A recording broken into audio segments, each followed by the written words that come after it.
Interacting with the mentally challenged. Speak in a normal, calm volume. They are not hard of hearing, and it won't make you any more understandable. When choosing what words to use, it is important to know their mental age and not their calendar age. Try to avoid blending words together. Slang terms such as wanna as opposed to want to make it much more challenging to listen. Give small pauses in between words if you see that they are struggling to understand. It is better to use simple words like small as opposed to minuscule, and close as opposed to adjacent. Source, WikiHow, How to Communicate with a Mentally Challenged Person.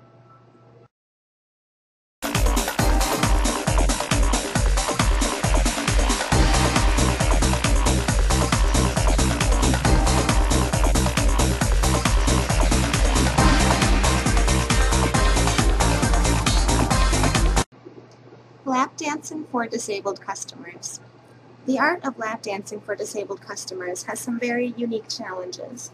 It is imperative to treat these customers as normally as possible. As a dancer, you have the right to be treated with respect and kindness by all of your customers. It is completely unacceptable for a disabled customer to treat a dancer in a mean, disrespectful, or abusive way. Dancers have the right to expect disabled and able-bodied customers to be clean and well-groomed.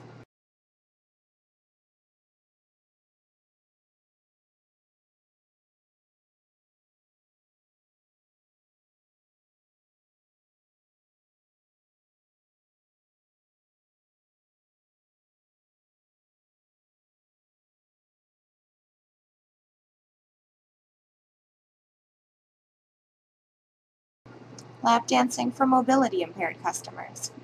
During an interview with a dancer, she said, "When I dance for a guy in a wheelchair, I ask him if he would like to move to a chair or to the couch. If he is able, then we move. If he needs to remain in his chair, then I ask if he minds if I move the foot pedals out of the way. Being a nurse, I am able to do that quickly and efficiently. I ask if he minds if I sit in his lap, and then I dance normally. Even if he is paralyzed and can't feel a thing, it's still visual, and he gets to imagine what it would feel like." Another dancer said that she has danced for many wheelchair-bound customers. She says, "My experience as a nurse really helps me because I'm comfortable with them and put them at ease. Most importantly, don't act uncomfortable or shy. Treat them like you would any other normal individual. If they need assistance with something, they'll just ask for it. We have some wheelchair customers pretty regularly, but they're just physical disabilities, and it has brought up some very interesting issues. Our stage is elevated. Customers have to stand up to give us a tip if they want us to take it with our breasts from their mouth, which is pretty common. Normally, we are not allowed to hang our legs over the stage, but for someone in a wheelchair, we can in order to take their tip. There are also stairs up to the couch dance area, which is where the nude dances are done. Only topless is done on the floor.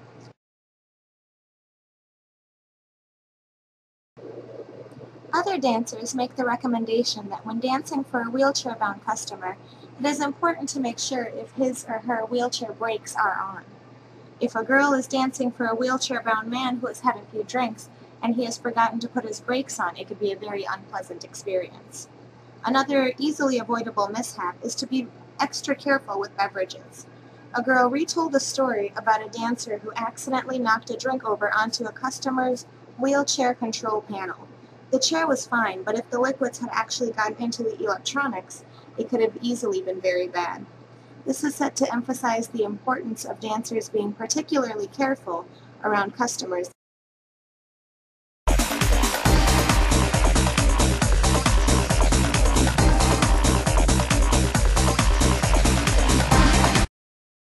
Lap dancing for visually impaired customers. A large number of blind customers who have come to a club have some vision. One dancer has told me that she has danced for a blind customer who has had 30% vision in one eye and 40% in the other eye, so he could still see her dance. Make sure that you dance up close, no floor work, as blind customers won't be able to see you at a distance. Another dancer said it's probably best to have a mid too. Often an impairment of one, such as sight, will lead to another sense being heightened, such as smell. So if you've had any garlic that day, chances are he'll probably be able to smell it.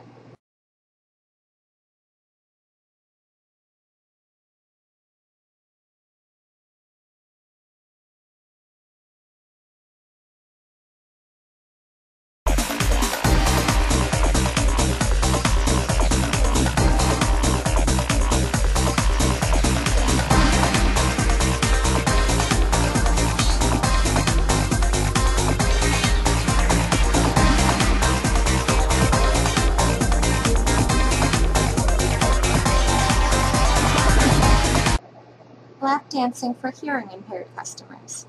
Some tips for dancing for hearing impaired customers are to make sure that you are positioned very close to the customer so that they may be able to read your lips. Also, you can use notes to communicate. Visual stimulation is also very important, as is intense touching. Have lots of both of those.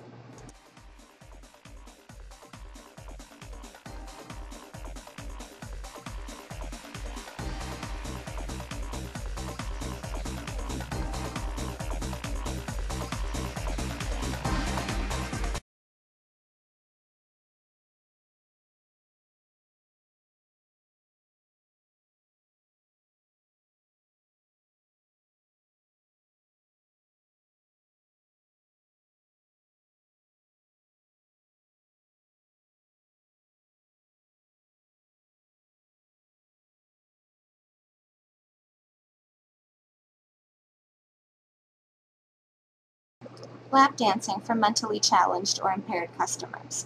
This is a very hard topic to deal with and understand. Unlike people with physical impairments such as cerebral palsy, muscular dystrophy, and spinal cord injuries, the mentally challenged customer may not be capable of making informed decisions about his own purchases. The conscious view on strippersweb.com seems to favor not taking any money from these kinds of customers. They can enjoy watching you perform on stage, however. One dancer on strippersweb.com wrote, "I have mixed feelings about this, mostly having to do with the money issues. Sometimes I don't think these people are capable of making informed decisions about purchases and are easily taken advantage of, so I don't want to take their money." A dancer needs to continuously remember that every disability is different, so you need to use your best judgment and common sense in each situation. Never stare and don't ask what happened to your customer. Please keep in mind that they are in fantasy land during this dance and they are trying to have an enjoyable experience.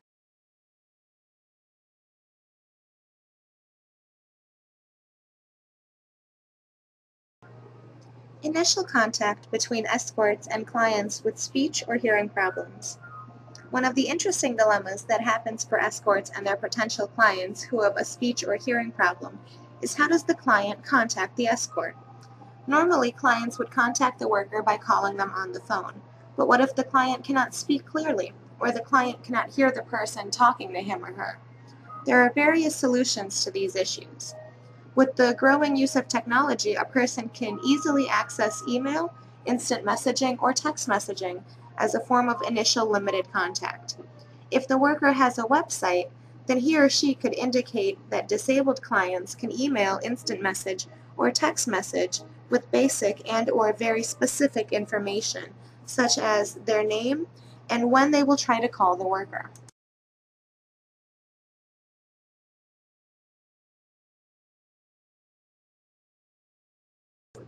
Defining different types of disabilities and their effects on sexuality.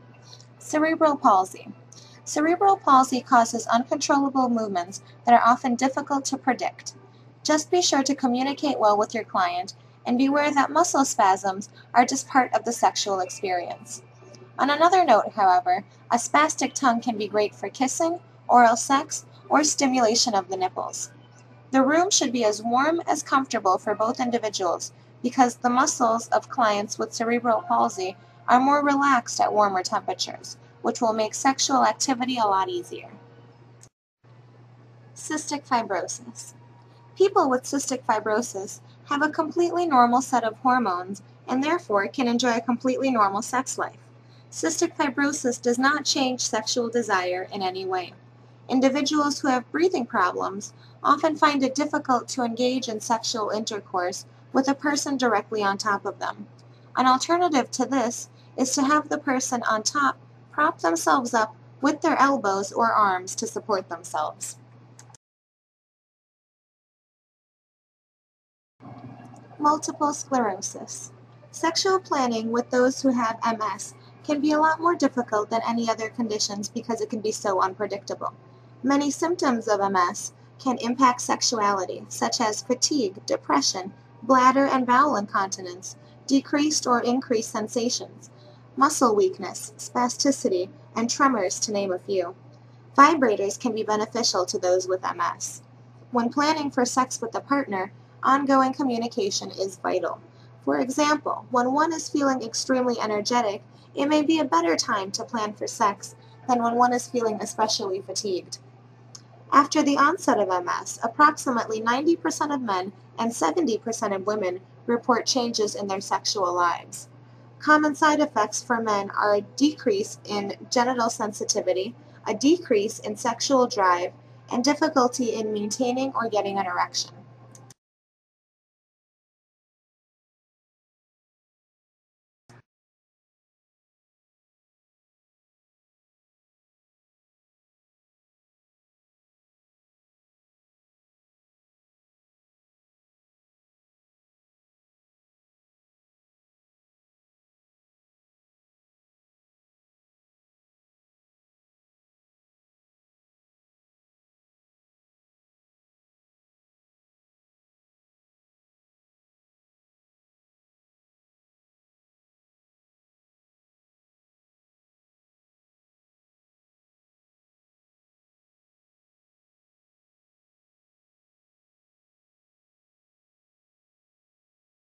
Area. Experimenting with other non-penetrative sexual activities is also beneficial. It is important to empty the bowels and bladder at least 2 hours before having sex. Communication with your partner is very important. Having sex for the sake of enjoyment rather than the goal of reaching orgasm is also important. It is important to keep track of when you have the most energy and use this as a guide to know when the best times to have sex are. Take a nap before or after, and that is useful to help and provide extra energy.